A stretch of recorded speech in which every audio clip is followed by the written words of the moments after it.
नमस्कार साहित्य प्रेमियों, आपका स्वागत है साहित्य सागर चैनल में। आज हम लेकर आए हैं मुंशी प्रेमचंद जी की लिखी कहानी आगा पीछा। रूप और यौवन के चंचल विलास के बाद कोकिला अब उस कलुषित जीवन के चिन्ह को आंसुओं से धो रही थी। विगत जीवन की याद आते ही उसका दिल बेचैन हो जाता और वह विषाद और निराशा से विकल होकर पुकार उठती, हाय, मैंने संसार में जन्म ही क्यों लिया। उसने दान और व्रत से उन कालिमाओं को धोने का प्रयत्न किया और जीवन के बसंत की सारी विभूति इस निष्फल प्रयास में लुटा दी। पर यह जागृति क्या किसी महात्मा का वरदान या किसी अनुष्ठान का फल था? नहीं, यह उस नवजात शिशु के प्रथम दर्शन का प्रसाद था, जिसके जन्म ने आज 15 साल से उसकी सूनी गोद को प्रदीप्त कर दिया था। शिशु का मुख देखते ही उसके नीले होंठों पर एक क्षीण, करुण, उदास मुस्कुराहट झलक गई, पर केवल एक क्षण के लिए। एक क्षण के बाद वह मुस्कुराहट एक लंबी सांस में विलीन हो गई। उस अशक्त, क्षीण, कोमल रुदन ने कोकिला के जीवन का रुख फेर दिया। वात्सल्य की वह ज्योति उसके लिए जीवन संदेश और मूक उपदेश थी। कोकिला ने उस नवजात बालिका का नाम रखा श्रद्धा। उसी के जन्म ने तो उसमें श्रद्धा उत्पन्न की थी। वह श्रद्धा को अपनी लड़की नहीं, किसी देवी का अवतार समझती थी। उसकी सहेलियां उसे बधाई देने आती, पर कोकिला बालिका को उनकी नजरों से छिपाती। उसे यह भी मंजूर न था कि उनकी पापमयी दृष्टि भी उस पर पड़े। श्रद्धा ही अब उसकी विभूति, उसकी आत्मा, उसका जीवन दीपक थी। वह कभी कभी उसे गोद में लेकर साथ से छलकती हुई आंखों से देखती और सोचती, क्या यह पावन ज्योति भी वासना के प्रचंड आघातों का शिकार होगी? मेरे प्रयत्न निष्फल हो जाएंगे। क्या कोई ऐसी औषधि नहीं है जो जन्म के संस्कारों को मिटा दे? भगवान से वह सदैव प्रार्थना करती कि मेरी श्रद्धा किन्हीं कांटों में न उलझे। वह वचन और कर्म से, विचार और व्यवहार से उसके सम्मुख नारी जीवन का ऊंचा आदर्श रखेगी। श्रद्धा इतनी सरल, इतनी प्रगल्भ, पर इतनी चतुर थी कि कभी कोकिला वात्सल्य से गदगद होकर उसके तलवों को अपने मस्तक से रगड़ती और पश्चाताप तथा हर्ष के आंसू बहाती। 16 वर्ष बीत गए। पहले की भोली भाली श्रद्धा अब एक सगर्व, शांत, लज्जाशील नवयौवना थी, जिसे देखकर आंखें तृप्त हो जाती थीं। विद्या की उपासिका थी, पर सारे संसार से विमुख। जिनके साथ वह पढ़ती थी वे उससे बात भी न करना चाहती थी। मातृ स्नेह के वायुमंडल में पड़कर वह घोर अभिमानिनी हो गई थी। वात्सल्य के वायुमंडल, सखी सहेलियों के परित्याग, रात दिन की घोर पढ़ाई और पुस्तकों के एकांतवास से अगर श्रद्धा को अहंभाव हो आया तो आश्चर्य की कौन सी बात है। उसे किसी से भी बोलने का अधिकार न था। विद्यालय में भले घर की लड़कियां उसके सहवास में अपना अपमान समझती थीं। रास्ते में लोग उंगली उठाकर कहते, कोकिला रंडी की लड़की है। उसका सिर झुक जाता, कपोल क्षण भर के लिए लाल होकर दूसरे ही क्षण फिर चूने की तरह सफेद हो जाते।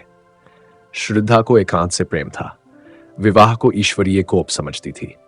यदि कोकिला ने कभी उसकी बात चला दी तो उसके माथे पर बल पड़ जाते, चमकते हुए लाल चेहरे पर कालिमा छा जाती, आंखों से झरझर आंसू बहने लगते। कोकिला चुप हो जाती। दोनों के जीवन आदर्शों में विरोध था। कोकिला समाज के देवता की पुजारिन, श्रद्धा को समाज से, ईश्वर से और मनुष्य से घृणा। यदि संसार में उसे कोई वस्तु प्यारी थी तो वह थी उसकी पुस्तकें। श्रद्धा उन्हीं विद्वानों के संसर्ग में अपना जीवन व्यतीत करती जहां ऊंच नीच का भेद नहीं, जाति पाति का स्थान नहीं, सबके अधिकार समान है। श्रद्धा की पूर्ण प्रकृति का परिचय महाकवि रहीम के एक दोहे के पद से मिल जाता है, आय प्रेम सहित मरिबो भलो जो विष दे बुलाए। अगर कोई सप्रेम बुलाकर उसे विष दे देता तो वह नतजानू हो अपने मस्तक से लगा लेती, किंतु अनादर से दिए हुए अमृत की भी उसकी नजरों में कोई हकीकत न थी।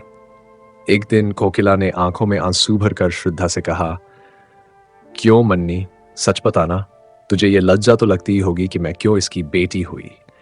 यदि तू किसी ऊंचे कुल में पैदा हुई होती तो क्या तब भी तेरे दिल में ऐसे विचार आते? तू मन ही मन मुझे जरूर कोसती होगी। श्रद्धा मां का मुंह देखने लगी। माता से इतनी श्रद्धा कभी उसके दिल में पैदा नहीं हुई थी। कांपते हुए स्वर में बोली, अम्मा जी, आप मुझसे ऐसा प्रश्न क्यों करती हैं? क्या मैंने कभी आपका अपमान किया है? कोकिला ने गदगद होकर कहा, नहीं बेटी, उस परम दयालु भगवान से यही प्रार्थना है कि तुम्हारी जैसी सुशील लड़की सबको दे, पर कभी कभी यह विचार आता है कि तू अवश्य ही मेरी बेटी होकर पछताती होगी। श्रद्धा ने धीर कंठ से कहा, अम्मा, आपकी यह भावना निर्मूल है। मैं आपसे सच कहती हूं, मुझे जितनी श्रद्धा और भक्ति आपके प्रति है उतनी किसी के प्रति नहीं। आपकी बेटी कहलाना मेरे लिए लज्जा की बात नहीं, रव की बात है। मनुष्य परिस्थितियों का दास होता है। आप जिस वायुमंडल में पलीं, उसका असर तो पड़ना ही था, किंतु पाप के दलदल में फंसकर फिर निकल आना अवश्य गौरव की बात है। बहाव की ओर से नाव खेले जाना तो बहुत सरल है, किंतु जो नाविक बहाव के प्रतिकूल खेले जाता है वही सच्चा नाविक है। कोकिला ने मुस्कुराते हुए पूछा, तो फिर विवाह के नाम से क्यों चिढ़ती है? श्रद्धा ने आंखें नीची करके उत्तर दिया, बिना विवाह के जीवन व्यतीत नहीं हो सकता। मैं कुमारी ही रहकर जीवन बिताना चाहती हूँ। विद्यालय से निकलकर कॉलेज में प्रवेश करूंगी और 2-3 वर्ष बाद हम दोनों स्वतंत्र रूप से रह सकती हैं। डॉक्टर बन सकती हूँ, वकालत कर सकती हूँ। औरतों के लिए सब मार्ग खुल गए हैं। कोकिला ने डरते डरते पूछा, क्यों? क्या तुम्हारे हृदय में कोई दूसरी इच्छा नहीं होती? किसी से प्रेम करने की अभिलाषा तेरे मन में नहीं पैदा होती? श्रद्धा ने एक लंबी सांस लेकर कहा, अम्मा जी, प्रेम विहीन संसार में कौन है? प्रेम मानव जीवन का श्रेष्ठ अंग है। यदि ईश्वर की ईश्वरता कहीं देखने में आती है तो वह केवल प्रेम में। जब कोई ऐसा व्यक्ति मिलेगा जो मुझे वरने में अपनी मानहानि न समझेगा, तो मैं तन मन धन से उसकी पूजा करूंगी, पर किसके सामने हाथ पसार कर प्रेम की भिक्षा मांगूं? यदि किसी ने सुधर के क्षणिक आवेश में विवाह कर भी लिया तो मैं प्रसन्न हो सकूंगी। इससे तो कहीं अच्छा है कि मैं विवाह का विचार ही छोड़ दूं। इन्हीं दिनों महिला मंडल का एक उत्सव हुआ। कॉलेज के रसिक विद्यार्थी काफी संख्या में सम्मिलित हुए। हाल में तिल भर भी जगह खाली न थी। श्रद्धा भी आकर स्त्रियों की सबसे अंत की पंक्ति में खड़ी हो गई। उसे यह सब स्वांग मालूम होता था। आज प्रथम ही बार वह ऐसी सभा में सम्मिलित हुई थी। सभा की कार्रवाई शुरू हुई। प्रधान महोदय की वक्तृता के पश्चात प्रस्ताव पेश होने लगे और उनके समर्थन के लिए वक्तृताएं होने लगी, किंतु महिलाएं उनकी वक्तृताएं भूल गईं या उन पर सभा का रोब ऐसा छा गया कि उनकी वक्तृता शक्ति लोप हो गई। वे कुछ टूटे फूटे जुमले बोलकर बैठने लगीं। सभा का रंग बिगड़ने लगा। कई लेडियां बड़ी शान से प्लेटफार्म पर आईं, किंतु 2-3 शब्दों से अधिक न बोल सकीं। नवयुवकों को मजाक उड़ाने का अवसर मिला। कहकहे पड़ने लगे, तालियां बजने लगीं। श्रद्धा उनकी ये दुर्जनता देखकर तिलमिला उठी। उसका अंग प्रत्यंग फड़कने लगा। प्लेटफार्म पर जाकर वह कुछ इस शान से बोली कि सभा पर आतंक छा गया। कोलाहल शांत हो गया। लोग टकटकी बांधकर उसे देखने लगे। श्रद्धा स्वर्गीय बाला की भांति धारावाहिक रूप में बोल रही थी। उसके प्रत्येक शब्द से नवीनता, सजीवता और दृढ़ता प्रतीत होती थी। उसके नवयौवन की सुरभि भी चारों ओर फैलकर सभा मंडप को अवाक कर रही थी। सभा समाप्त हुई। लोग टीका टिप्पणी करने लगे। एक ने पूछा, यह स्त्री कौन थी भाई? दूसरे ने उत्तर दिया, उसी कोकिला रंडी की लड़की। तीसरे व्यक्ति ने कहा, तभी यह आवाज और सफाई है, तभी तो जादू है। जादू है जनाब, मुजस्सिम जादू। क्यों न हो, मां भी तो सितम डाती थी। जब से उसने अपना पेशा छोड़ा, शहर बेजान हो गया। अब मालूम होता है कि यह अपनी मां की जगह लेगी। इस पर एक खद्दरधारी काला नवयुवक बोला, क्या खूब कदरदानी फरमाई है जनाब ने? वाह। उसी व्यक्ति ने उत्तर दिया, आपको बुरा क्यों लगा? क्या कुछ सहरट गांठ तो नहीं है? काले नवयुवक ने कुछ तेज होकर कहा, आपको ऐसी बातें मुंह से निकालते लज्जा भी नहीं आती। दूसरे व्यक्ति ने कहा, लज्जा की कौन बात है जनाब? वेश्या की लड़की अगर वेश्या हो तो आश्चर्य की क्या बात है? नवयुवक ने घृणापूर्ण स्वर में कहा, ठीक होगा आप जैसे बुद्धिमान व्यक्तियों की समझ में। जिस रमणी के मुख से ऐसे विचार निकल सकते हैं वह देवी है, रूप को बेचने वाली नहीं। श्रद्धा उसी समय सभा से जा रही थी। ये अंतिम शब्द उसके कानों में पड़ गए। वह विस्मित और पुलकित होकर वहीं ठिठक गई। काले नवयुवक की ओर कृतज्ञतापूर्ण दृष्टि से निहारा और फिर बड़ी तेजी से आगे बढ़ गई, लेकिन रास्ते भर उसके कानों में उन्हीं शब्दों की प्रतिध्वनि गूंजती रही। अब तक श्रद्धा की प्रशंसा करने वाली, उसे उत्साहित करने वाली केवल उसी की मां कोकिला थी और चारों ओर वही उपेक्षा थी, वही तिरस्कार। आज एक अपरिचित, काले किंतु गौर हृदय वाले खद्दरधारी नवयुवक व्यक्ति के मुख का चित्र बराबर उसकी आंखों के सामने नाच रहा था। मन में प्रश्न उठा, वह कौन है? क्या फिर कभी उसके दर्शन होंगे? काले जाते समय श्रद्धा उस नवयुवक को खोई हुई आंखों से खोजती। घर पर रोज छिक की आड़ से रास्ते के आते जाते लोगों को देखती, लेकिन वह नवयुवक नजर न आता। कुछ दिनों बाद महिला मंडल की दूसरी सभा का विज्ञापन निकला। अभी सभा होने को 4 दिन बाकी थे। वह चारों दिन श्रद्धा ने अपना भाषण तैयार करने में बिताए। एक एक शब्द की खोज में घंटों सिर मारती, एक एक वाक्य को बार बार पढ़ती, बड़े बड़े नेताओं की स्पीचें पढ़ती और उसी तरह लिखने की कोशिश करती। जब सारी स्पीच पूरी हो गई तो श्रद्धा अपने कमरे में जाकर कुर्सियों और मेजों को संबोधित करके जोर जोर से पढ़ने लगी। भाषण कला के सभी लक्षण जमा हो गए थे। उपसंहार तो इतना सुंदर था कि उसे अपने ही मुख से सुनकर वह मुग्ध हो गई। इसमें कितना संगीत था, कितना आकर्षण, कितनी क्रांति। सभा का दिन आ पहुंचा। श्रद्धा मन ही मन भयभीत होती हुई सभा मंडप में घुसी। हाल भरा हुआ था और पहले दिन से भी अधिक भीड़ थी। श्री को देखते ही जनता ने तालियां पीटकर उसका स्वागत किया। कोलाहल होने लगा और सभी एक स्वर से चिल्ला उठे, आप अपनी वक्तृता शुरू करें। श्रद्धा ने मंच पर आकर एक उड़ती हुई निगाह से जनता की ओर देखा। वहालान विवक जगह न मिलने के कारण अंतिम पंक्ति में खड़ा हुआ था। श्रद्धा दिल में गुदगुदी सी होने लगी। उसने कापते स्वर में अपनी वक्तृता शुरू की। उसकी नजरों में सारा हाल पुतलियों से भरा हुआ था। अगर कोई जीवित मनुष्य था तो वही सबसे पीछे खड़ा हुआ काला नवयुवक। उसका मुख उसी की ओर था। वह उसी से अपने भाषण की दाद मांग रही थी। हीरा परखने की आशा जौहरी से ही की जाती है। आधा घंटे तक श्रद्धा के मुख से फूलों की वर्षा होती रही। लोगों को बहुत कम ऐसी वक्तृता सुनने को मिली थी। श्रद्धा जब सभा समाप्त होने पर घर घर चली तो देखा वही काला नवयुवक उसके पीछे पीछे तेजी से चला आ रहा है। श्रद्धा को यह मालूम था कि लोगों ने उसका भाषण बहुत पसंद किया है, लेकिन इस नवयुवक की राय सुनने का अवसर उसे नहीं मिला था। उसने अपनी चाल धीमी कर दी। दूसरे ही क्षण वह नवयुवक उसके पास पहुंच गया। दोनों कई कदम चुपचाप चलते रहे। अंत में नवयुवक ने झिझकते हुए कहा, आज तो आपने कमाल कर दिया। श्रद्धा ने प्रफुल्लता के ऐत को दबाते हुए कहा, धन्यवाद, ये आपकी कृपा है। नवयुवक ने कहा, मैं किस लायक हूं? मैं ही नहीं, सारी सभा सिर धुन रही थी। श्रद्धा, क्या आपका शुभ स्थान यही है? नवयुवक, जी हां, यहां मैं MBA में पढ़ रहा हूं। यह ऊंच नीच का भूत न जाने कब तक हमारे सिर पर सवार रहेगा। अभाग्य से मैं भी उन लोगों में हूं जिन्हें संसार नीच समझता है। मैं जाति का चमार हूं। मेरे पिता स्कूल के इंस्पेक्टर के यहां अर्दली थे। उनकी सिफारिश से स्कूल में भर्ती हो गया। तब से भाग्य से लड़ता भिड़ता चला आ रहा हूं। पहले तो स्कूल के मास्टर मुझे छूते ही न थे।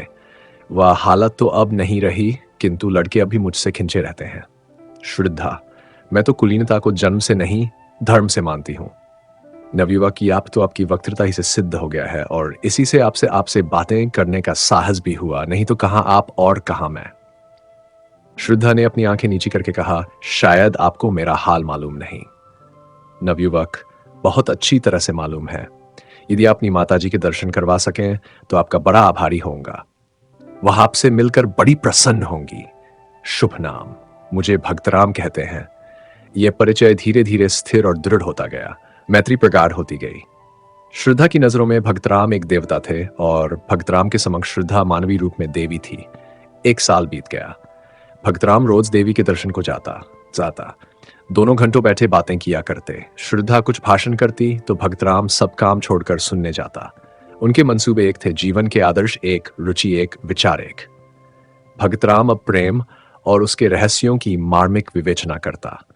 उसकी बातों में रस और अलंकार का कभी इतना संयोग न हुआ था। भावों को इंगित करने में उसे कमाल हो गया था। लेकिन ठीक उन अवसरों पर जब श्रद्धा के हृदय में गुदगुदी होने लगती, उसके कपोल उल्लास से रंजित हो जाते, भक्तराम विषय पलट देता और जल्दी ही कोई बहाना बनाकर वहां से खिसक जाता। उसके चले जाने पर श्रद्धा हसरत के आंसू बहाती और सोचती, क्या इन्हें दिल से मेरा प्रेम नहीं। एक दिन कोकिला ने भक्तराम को एकांत में बुलाकर कहा, बेटा, अब तो मुन्नी से तुम्हारा विवाह हो जाए तो अच्छा। जीवन का क्या भरोसा, कहीं मर जाऊं तो यह साध मन ही में रह जाए। भक्तराम ने सिर हिलाकर कहा, अम्मा, जरा इस परीक्षा में पास हो जाने दो। जीविका का प्रश्न हल हो जाने के बाद ही विवाह शोभा देता है। यह सब तुम्हारा ही है, क्या मैं साथ बांध ले जाऊंगी? यह आपकी कृपा है अम्मा जी, पर इतना निर्लज न बनाइए। मैं तो आपका हो चुका का, अब तो आप दुत्कारें भी तो इस द्वार से नहीं टल सकता। मुझ जैसा भाग्यवान संसार में और कौन है। लेकिन देवी के मंदिर में जाने से पहले कुछ पान फूल तो होना ही चाहिए। साल भर और गुजर गया। भक्तराम ने MA की उपाधि ली और अपने ही विद्यालय में अर्थशास्त्र का अध्यापक हो गया। उस दिन कोकिला ने खूब दान पुण्य किया। जब भगतराम ने आकर उसके पैरों पर सिर झुकाया तो उसने उसे छाती से लगा लिया। उसे विश्वास था कि आज भगतराम विवाह के प्रश्न को जरूर छेड़ेगा। श्रद्धा प्रतीक्षा की मूर्ति बनी हुई थी। उसका एक एक अंग मानो 100 तार होकर प्रतिध्वनित हो रहा था। दिल पर एक नशा छाया हुआ था, पांव जमीन पर न पड़ते थे। भक्तराम को देखते ही मां से बोली, अम्मा अब हमको एक हल्की सी मोटर ले दीजिएगा। कोकिला ने मुस्कुराकर कहा, हल्की सी क्यों, भारी सी ले लेना। पहले कोई अच्छा सा मकान तो ठीक कर लो। श्रद्धा भक्तराम को अपने कमरे में बुला ले गई। दोनों बैठकर नए मकान की सजावट के मंसूबे बांधने लगे। पर्दे, फर्श, तस्वीरें, सबकी व्यवस्था की गई। श्रद्धा ने कहा, रुपये भी अम्मा जी से ले लेंगे। भक्तराम बोला, उनसे रुपये लेते मुझे शर्म आएगी। श्रद्धा ने मुस्कुराकर कहा, आखिर मेरे दहेज के रुपये तो देंगी। दोनों घंटे भर बातें करते रहे, मगर वह मार्मिक शब्द जिसे सुनने के लिए श्रद्धा का मन आतुर हो रहा था, आज भी भक्तराम के मुंह से न निकला और वह विदा हो गया। उसके जाने पर कोकिला ने डरते डरते पूछा, आज क्या बातें हुई? श्रद्धा ने उसका आशय समझकर कहा, अगर मैं ऐसी भारी हो रही हूं तो कुएं में क्यों नहीं डाल देती। यह कहते कहते उसके धैर्य की दीवार टूट गई। वह आवेश और वह वेदना जो भीतर ही भीतर अब तक टीस रही थी, निकल पड़ी। वह फूट फूट कर रोने लगी। कोकिला ने झुलाकर कहा, जब कुछ बातचीत ही नहीं करना है तो रोज आते ही क्यों है? कोई ऐसा घराना भी तो नहीं है और न ऐसे धन्ना सेठ ही है। श्रद्धा ने आंखें पोंछकर कहा, अम्मा जी मेरे सामने उन्हें कुछ न कहिए। उनके दिल में जो कुछ है वह मैं जानती हूं। वह मुंह से चाहे कुछ न कहे मगर दिल से कह चुके, और मैं चाहे कानों से कुछ न सुनूं पर दिल से सब कुछ सुन चुकी। कोकिला ने श्रद्धा से कुछ भी नहीं कहा, लेकिन दूसरे दिन भक्तराम से बोली, अब किस विचार में हो बेटा? भक्तराम ने सिर खुजलाते हुए कहा, अम्मा जी मैं तो हाजिर हूं, लेकिन घर वाले किसी तरह राजी नहीं होते। जरा फुर्सत मिले तो घर जाकर राजी कर लूं। मां बाप को नाराज करना भी तो अच्छा नहीं। कोकिला कुछ जवाब न दे सकी। भक्तराम के मां बाप शहर से दूर रहते थे। यही एक उनका लड़का था। उनकी सारी उमंगें उसी के विवाह पर अवलंबित थीं। उन्होंने कई बार उसकी शादी तय की, पर भक्तराम बार बार यही कहकर निकल जाता कि जब तक नौकर न हो जाऊंगा विवाह न करूंगा। अब वह नौकर हो गया था, इसलिए दोनों माह के एक ठंडे प्रातकाल में लदे फदे भक्तराम के मकान पर आ पहुंचे। भक्तराम ने दौड़कर उनकी पद धूली ली और कुशल आदि पूछने के बाद कहा, आप लोगों ने इस जाड़े पाले में क्यों तकलीफ की? मुझे बुला लिया होता। चौधरी ने अपनी पत्नी की ओर देखकर कहा, सुनती हो बच्चा की अम्मा, जब बुलाते हैं तो कहते हैं कि इम्तिहान है, यह है वह है। जब आ गए तो कहता है बुलाया क्यों नहीं। तुम्हारा विवाह ठीक हो गया है। अब 1 महीने की छुट्टी लेकर हमारे साथ चलना होगा, इसीलिए दोनों आए हैं। चौधराइन हमने कहा कि बिना गए काम नहीं चलेगा, तो आज ही दरखास्त दे दो। लड़की बड़ी सुंदर, पढ़ी लिखी, अच्छे कुल की है। भक्तराम ने लजाते हुए कहा, मेरा विवाह तो यहीं एक जगह लगा हुआ है, अगर आप राजी हो तो कर लूं। चौधरी, इस शहर में हमारी बिरादरी का कौन है? क्यों बच्चा की अम्मा? चौधराइन, यहां हमारी बिरादरी का तो कोई नहीं है। भक्तराम, मां बेटी है, घर में रुपया भी है। लड़की ऐसी है कि तुम लोग देखकर खुश हो जाओगे। मुफ्त में शादी हो जाएगी। चौधरी, क्या लड़की का बाप मर गया है? उसका क्या नाम था? कहां का रहने वाला है? कुल मर्जाद कैसा है? जब तक ये सारी बातें मालूम न हो जाए तब तक ब्याह कैसे हो सकता है? क्यों बच्चा की अम्मा? चौधराइन, हां, बिना इन बातों का पता लगाए कैसे हो सकता है? भगतराम ने कोई जवाब नहीं दिया। चौधरी, यहां किस मोहल्ले में रहती हैं मां बेटी? सारा शहर हमारा छाना पड़ा है, हम यहां कोई 20 साल रहे होंगे। क्यों बच्चा की अम्मा? चौधराइन, 20 साल से ज्यादा रहे हैं। भक्तराम, उनका घर नखास पर है। चौधरी, नखास से किस तरफ? भक्तराम, नखास की सामने वाली गली में पहला मकान उन्हीं का है, सड़क से दिखाई देता है। चौधरी, पहला मकान तो कोकिला रंडी का है, गुलाबी रंग से पुता हुआ है ना? भक्तराम ने झेंपते हुए कहा, जी हां, वही मकान है। चौधरी, तो उसमें कोकिला रंडी नहीं रहती क्या? भक्तराम, रहती क्यों नहीं? मां बेटी दोनों ही तो रहती हैं। चौधरी, तो क्या कोकिला रंडी की लड़की से ब्याह करना चाहते हो? नाक कटवाने पर लगे हो क्या? बिरादरी में तो कोई पानी पानी पिएगा नहीं। चौधराइन, लूका लगा दूंगी मुंह में रौड़ के। रूप रंग देख करके लुभा गए क्या?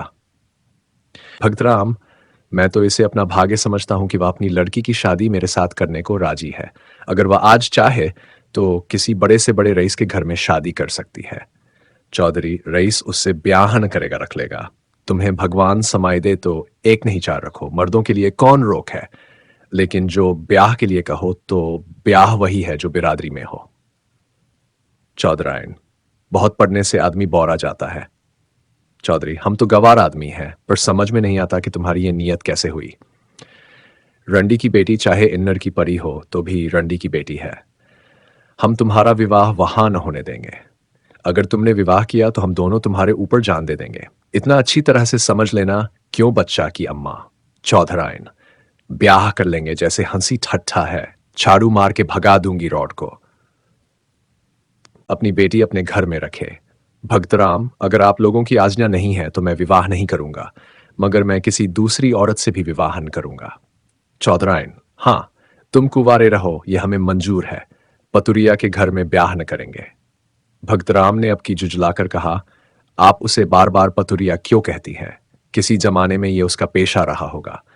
आज दिन वह जितने आचार विचार से रहती है, शायद ही कोई और रहती हो। ऐसा पवित्र आचरण तो मैंने आज तक देखा ही नहीं।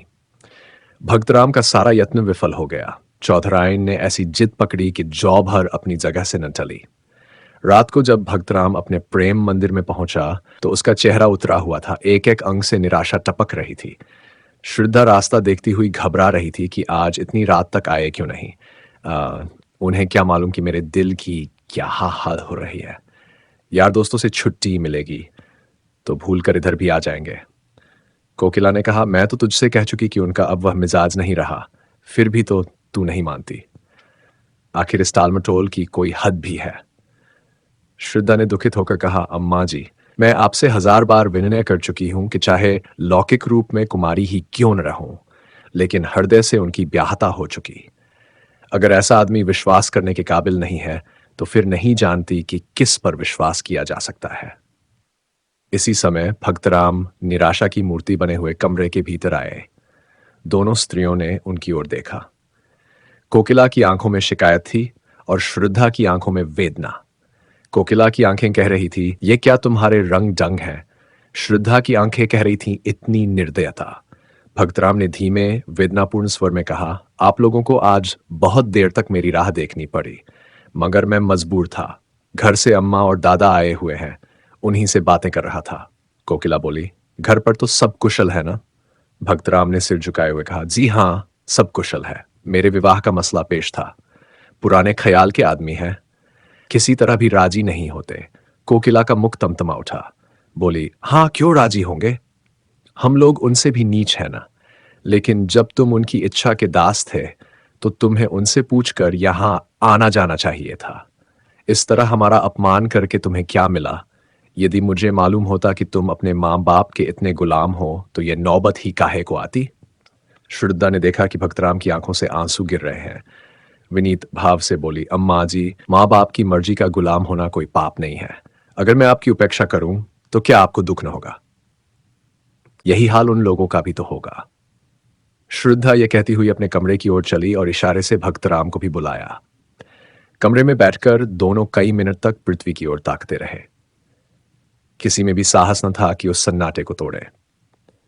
अंत में भक्तराम ने पुरुषोचित वीरता से काम लिया और कहा, श्रद्धा, इस समय मेरे हृदय के भीतर तुमुल युद्ध हो रहा है। मैं शब्दों में अपनी दशा बयान नहीं कर सकता। जी चाहता है कि विष खाकर जान दे दूं। तुमसे अलग रहकर जीवित नहीं रह सकता, केवल तड़प सकता हूं। मैंने न जाने उनकी कितनी खुशामद की, कितना रोया, कितना गिड़गिड़ाया, लेकिन दोनों अपनी बातों पर अड़े रहे। बार बार यही कहते रहे कि अगर यह ब्याह होगा तो हम दोनों तुम पर अपनी जान दे देंगे। उन्हें मेरी मौत मंजूर है, लेकिन तुम मेरे हृदय की रानी बनो, यह मंजूर नहीं। श्रद्धा ने सांत्वना देते हुए कहा, प्यारे, मुझसे उनका घृणा करना उचित है। पढ़े लिखे आदमियों में ऐसे कितने निकलेंगे, इसमें उनका कोई दोष नहीं। मैं सवेरे उनके दर्शन करने जाऊंगी, शायद मुझे देखकर उनका दिल पिघल जाए। मैं हर तरह से उनकी सेवा करूंगी, उनकी धोतियां धोऊंगी, उनके पैर दाबा करूंगी, मैं वह सब करूंगी जो उनकी मनचाही बहू करती। इसमें लज्जा की कौन सी बात। उनके तलवे सहलाऊंगी, भजन गाकर सुनाऊंगी। मुझे बहुत से देहाती गीत आते हैं। अम्मा जी के सिर के सफेद बाल चुनूंगी। मैं दया नहीं चाहती, मैं तो प्रेम की चेरी हूं। तुम्हारे लिए मैं सब कुछ करूंगी। सब कुछ। भक्तराम को ऐसा मालूम हुआ मानो उसकी आंखों की ज्योति बढ़ गई है अथवा शरीर में कोई दूसरी ज्योतिर्मय आत्मा गई है। उसके हृदय का सारा अनुराग, सारा विश्वास, सारी भक्ति आंखों से उमड़कर श्रद्धा के पैरों की ओर जाती हुई मालूम हुई। मानो किसी घर से नन्हे नन्हे लाल कपोल वाले, रेशमी कपड़ों वाले, घुंघराले बालों वाले बच्चे बच्चे हंसते हुए निकलकर खेलने जा रहे हों। चौधरी और चौधरायन को शहर आए हुए 2 सप्ताह बीत गए। वे रोज जाने के लिए कमर कसते, लेकिन फिर रह जाते। श्रद्धा उन्हें जाने न देती। सवेरे जब उनकी आंखें खुलती तो श्रद्धा उनके स्नान के लिए पानी तपाती हुई होती। चौधरी को अपना हुक्का भरा हुआ मिलता। वे लोग ज्यों ही नहाकर उठते, श्रद्धा उनकी धोती छाटने लगती। दोनों उसकी सेवा और अविरत परिश्रम देखकर दंग रह जाते। ऐसी सुंदर, ऐसी मधुभाषिणी, ऐसी हंसमुख और चतुर रमणी चौधरी ने इंस्पेक्टर साहब के घर में भी न देखी थी। चौधरी को वह देवी मालूम होती और चौधरायन को लक्ष्मी। दोनों श्रद्धा की सेवा और टहल व प्रेम पर आश्चर्य करते थे, किंतु तो भी कलंक और बिरादरी का प्रश्न उनके मुंह पर मुहर लगाए हुए था। 15वें दिन जब श्रद्धा 10 बजे रात को अपने घर चली गई तो चौधरी ने चौधरायन से कहा, लड़की तो साक्षात लक्ष्मी है। चौधरायन, जब मेरी धोती छांटने लगती है तो मैं मारे लाज के कट जाती हूं। हमारी तरह तो इसकी लौंडी होगी। चौधरी, फिर क्या सलाह देती हो अपनी बिरादरी में तो ऐसी सुघड़ लड़की मिलने की नहीं। चौधरायन, राम का नाम लेकर ब्याह करो, बहुत होगा रोटी पड़ जाएगी। 5 बीसी में तो रोटी होती है, कौन 56 टके लगते हैं। पहले हमें शंका होती थी कि पतुरिया की लड़की न जाने कैसी हो कैसी न हो, पर अब सारी शंका मिट गई। चौधरी, जब बातें करती है तो मालूम होता है मुंह से फूल झड़ते हैं। मैं तो उसकी मां को बखानती हूं जिसकी कोख में ऐसी लक्ष्मी जन्मी। कल चलो कोकिला से मिलकर सब ठीक ठाक कराएं। चौधरायन, मूसे के घर जाते शर्म लगती है। वह रानी बनी बैठी होगी, मैं तो उसकी लौंडी मालूम होंगी। चौधरी, तो फिर पाउडर मंगाकर मुंह में पोत लो, गोरी हो जाओगी। इंस्पेक्टर साहब की मेम भी तो रोज पाउडर लगाती थी। रंग तो सांवला था, पर जब पाउडर लगा लेती तो मुंह चमकने लगता था। चौधरायन, हंसी करोगे तो गाली दूंगी। हां, काली चमड़ी पर कोई रंग चढ़ता है जो पाउडर चढ़ जाएगा, तुम तो सचमुच उसके चौकीदार से लगोगे। चौधरी, तो कल मुंह अंधेरे चल दें।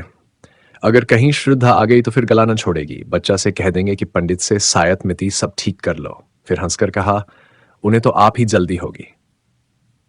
चौधरायन भी पुराने दिन याद करके मुस्कुराने लगी। चौधरी और चौधरायन का मत पाकर कोकिला विवाह का आयोजन करने लगी। कपड़े बनवाए जाने लगे, बर्तनों की दुकानें छानी जाने लगीं और गहनों के लिए सुनार के पास ऑर्डर जाने लगे। लेकिन न मालूम क्यों भक्तराम के मुख पर प्रसन्नता का चिन्ह तक न था। श्रद्धा के यहां नित्य की भांति जाता, किंतु उदास, कुछ भूला हुआ सा बैठा रहता था। घंटों आत्मविस्मृति की अवस्था में शून्य दृष्टि से आकाश अथवा पृथ्वी की ओर देखा करता। श्रद्धा उसे अपने कीमती कपड़े और जड़ाऊ गहने दिखलाती। उसके अंग प्रत्यंग से आशाओं की स्फूर्ति छलकी पड़ती थी। इस नशे में वह भक्तराम की आंखों में छिपे हुए आंसुओं को न देख पाती थी। इधर चौधरी भी तैयारियां कर रहे थे। बार बार शहर आते और विवाह के सामान मोल ले जाते। भक्तराम के स्वतंत्र विचार वाले मित्र उसके भाग्य पर ईर्ष्या करते थे। अप्सरा जैसी सुंदर स्त्री, कारों के खजाने जैसी दौलत, दोनों साथ ही किसे मैसर होते हैं। किंतु वह जो मित्रों की ईर्ष्या, कोकिला की प्रसन्नता, श्रद्धा की मनोकामना और चौधरायन के आनंद का कारण था, छिप छिप कर रोता था, अपने जीवन से दुखी था। चिराग तले अंधेरा छाया हुआ था। इस छिपे हुए तूफान की किसी को भी खबर न थी जो उसके हृदय में हाहाकार मचा रहा था। ज्यों ज्यों विवाह का दिन समीप आता था, भक्तराम की बनावटी उमंग भी ठंडी पड़ती जाती थी। जब 4 दिन रह गए तो उसे हल्का सा ज्वर आ गया। वह श्रद्धा के घर भी न जा सका। चौधरी और चौधरायन तथा अन्य बिरादरी के लोग भी आ पहुंचे थे, किंतु सबके सब विवाह की धुन में इतने मस्त थे कि किसी का भी ध्यान उसकी ओर न गया। दूसरे दिन भी वह घर से न निकल सका। श्रद्धा ने समझा कि विवाह की रीतियों से छुट्टी न मिली होगी। तीसरे दिन चौधरायन भक्तराम को बुलाने गई तो देखा कि वह सहमी हुई विस्फारित आंखों से कमरे के एक कोने की ओर देखता हुआ दोनों हाथ सामने किए पीछे हट रहा है, मानो अपने को किसी के वार से बचा रहा हो। चौधरायन ने घबराकर पूछा, बच्चा कैसा जी है? पीछे इस तरह क्यों चले जा रहे हो? यहां तो कोई नहीं है। भक्तराम के मुख पर पागलों जैसी अचेतना थी, आंखों में भय छाया हुआ था। भीत स्वर में बोला, नहीं अम्मा जी, देखो वह श्रद्धा चली आ रही है, देखो उसके दोनों हाथों में 2 काली नागिनें हैं, वह मुझे उन नागिनों से डसवाना चाहती है। अरे अम्मा, वह नजदीक आ गई। श्रद्धा, तुम मेरी जान की क्यों बैरिन हो गई? क्या मेरे असीम प्रेम का यही परिणाम है? मैं तो तुम्हारे चरणों पर बलि होने के लिए सदैव तत्पर था। इस जीवन का मूल्य ही क्या है? तुम इन नागिनों को दूर फेंक दो, मैं यहां तुम्हारे चरणों पर लेटकर यह जान तुम पर न्योछावर कर दूंगा। है तुम न मानोगी। यह कहकर वह चित गिर पड़ा। चौधरायन ने लपक कर चौधरी को बुलाया। दोनों ने भक्तराम को उठाकर चारपाई पर लिटा दिया। चौधरी का ध्यान किसी आसेब की ओर गया। वह तुरंत ही लौंग और राख लेकर आसेब उतारने का आयोजन करने लगे। स्वयं मंत्र तंत्र में निपुण थे। भक्तराम का सारा शरीर ठंडा था, किंतु सिर तवे की तरह तप रहा था। रात को भक्तराम कई बार चौंक कर उठा। चौधरी ने हर बार मंत्रा फूंक कर अपने ख्याल से आसेब को भगाया। चौधरायन ने कहा, कोई डॉक्टर क्यों नहीं बुलाते? शायद दवा से कुछ फायदा हो। कल ब्याह और आज ये हाल। चौधरी ने निशंक भाव से कहा, डॉक्टर आकर क्या करेगा? वही पीपल वाले बाबा तो हैं, दवा दारू करना उनसे और रार बढ़ाना है। रात जाने दो, सवेरा होते ही एक बकरा और एक बोतल दारू उनकी भेंट की जाएगी, बस, और कुछ करने की जरूरत नहीं। डॉक्टर बीमारी की दवा करता है कि हवा बयार की? बीमारी उन्हें कोई नहीं है, कुल के बाहर ब्याह करने ही से देवता लोग रूठ गए हैं। सवेरे चौधरी ने एक बकरा मंगाया। स्त्रियां गाती बजाती हुई देवी के चौतरे की ओर चलीं। जब लोग लौटकर आए तो देखा कि भक्तराम की हालत खराब है। उसकी नाड़ी धीरे धीरे बंद हो रही थी। मुख पर मृत्यु विभीषिका की छाप थी। उसके दोनों नेत्रों से आंसू बहकर गालों पर डुलक रहे थे, मानो अपूर्ण इच्छा का अंतिम संदेश निर्दय संसार को सुना रहे हों। जीवन का कितना वेदनापूर्ण दृश्य था, अहड़सू की 2 बूंदें। अब चौधरी घबराए। तुरंत ही कोकिला को खबर दी। एक आदमी डॉक्टर के पास भेजा। डॉक्टर के आने में तो देर थी, वह भक्तराम के मित्रों में से थे, किंतु कोकिला और श्रद्धा आदमी के साथ ही आ पहुंची। श्रद्धा भक्तराम के सामने आकर खड़ी हो गई। आंखों से आंसू बहने लगे। थोड़ी देर में भक्तराम ने आंखें खोलीं और श्रद्धा की ओर देखकर बोले, तुम आ गई श्रद्धा, मैं तुम्हारी राह देख रहा था। ये अंतिम प्यार लो, आज ही सब आगा पीछा का अंत हो जाएगा, जो आज से 3 वर्ष पूर्व आरंभ हुआ था। इन 3 वर्षों में मुझे जो आत्मिक यंत्रणा मिली है, हृदय ही जानता है। तुम वफा की देवी हो, लेकिन मुझे रह रहकर यह भ्रम होता था, क्या तुम खून के असर का नाश कर सकती हो? क्या तुम एक ही बार में अपनी परंपरा की नीति छोड़ सकोगी? क्या तुम जन्म के प्राकृतिक नियमों को तोड़ सकोगी? इन भ्रमपूर्ण विचारों के लिए शोक न करना। मैं तुम्हारे योग्य न था किसी प्रकार भी, और कभी भी तुम्हारे जैसा महान हृदय न बन सका। हाँ, इस भ्रम के वश में पड़कर संसार से मैं अपनी इच्छाएं बिना पूर्ण किए ही जा रहा हूं। तुम्हारे अगाध, निष्कपट, निर्मल प्रेम की स्मृति सदैव ही मेरे साथ रहेगी, किंतु हाय अफसोस। कहते कहते भक्तराम की आंखें फिर बंद हो गईं। श्रद्धा के मुख पर गारी लालिमा दौड़ गई। उसके आंसू सूख गए, झुकी हुई गर्दन तन गई, माथे पर बल पड़ गए, आंखों में आत्म अभिमान की झलक आ गई। वह क्षण भर वहां खड़ी रही और दूसरे ही क्षण नीचे आकर अपनी गाड़ी में बैठ गई। कोकिला उसके पीछे पीछे दौड़ी हुई आई और बोली, बेटी, यह क्रोध करने का अवसर नहीं है। लोग अपने दिल में क्या कहेंगे, उनकी दशा बराबर बिगड़ती ही जाती है। तुम्हारे रहने से बुंगलों को डाढ़स बुधा रहेगा। श्रद्धा ने कुछ उत्तर न दिया। कोचवान से कहा, घर चलो, कहकर कोकिला भी गाड़ी में बैठ गई। असह्य शीत पड़ रहा था। आकाश में काले बादल छाए हुए थे, शीतल वायु चल रही थी। माह के अंतिम दिवस थे। वृक्ष, पेड़ पौधों भी शीत से अकड़े हुए थे। दिन के 8 बज गए थे। अभी तक लोग रजाई के भीतर मुंह लपेटे हुए थे, लेकिन श्रद्धा का शरीर पसीने से भीगा हुआ था। ऐसा मालूम होता था कि सूर्य की सारी उष्णता उसके शरीर की रगों में घुस गई है। उसके होठ सूख गए थे, प्यास से नहीं, आंतरिक धाधाकती हुई अग्नि की लपटों से। उसका एक एक अंग उस अग्नि की भीषण आंच से जला जा रहा था। उसके मुख से बार बार जलती हुई गर्म सांस निकल रही थी, मानो किसी चूल्हे की लपट हो। घर पहुंचते पहुंचते उसका फूल सा मुख मलिन हो गया, होंठ पीले पड़ गए, जैसे किसी काले सांप ने डस लिया हो। कोकिला बार बार अश्रुपूर्ण नेत्रों से उसकी ओर ताकती थी, पर क्या कहे और क्या कहकर समझाए। घर पहुंचकर श्रद्धा अपने ऊपर के कमरे की ओर चली, किंतु उसमें इतनी शक्ति न थी कि सीढ़ियां चढ़ सके। रस्सी को मजबूती से पकड़ती हुई किसी तरह अपने कमरे में पहुंची। हाय, आधा ही घंटे पूर्व यहाँ की एक एक वस्तु पर प्रसन्नता, आह्लाद, आशाओं की छाप लगी हुई थी, पर अब सबकी सब सिर धुनती हुए मालूम होती थी। बड़े बड़े संदूकों में जोड़े सजाए हुए रखे थे। उन्हें देखकर श्रद्धा के हृदय में हुक उठी और वह गिर पड़ी, जैसे विहार करता हुआ और कुलाचें भरता हुआ हिरन तीर लग जाने से गिर पड़ता है। अचानक उसकी दृष्टि उस चित्र पर जा पड़ी जो आज 3 वर्ष से उसके जीवन का आधार हो रही थी। उस चित्र को उसने कितनी बार चूमा था, कितनी बार गले लगाया था, कितनी बार हृदय से चिपका लिया था। वे सारी बातें एक एक करके याद आ रही थी, लेकिन उनके याद करने का भी अधिकार उसे न था। हृदय के भीतर एक दर्द उठा जो पहले से कहीं अधिक प्राणांतकारी था, जो पहले से अधिक तूफान के समान भयंकर था।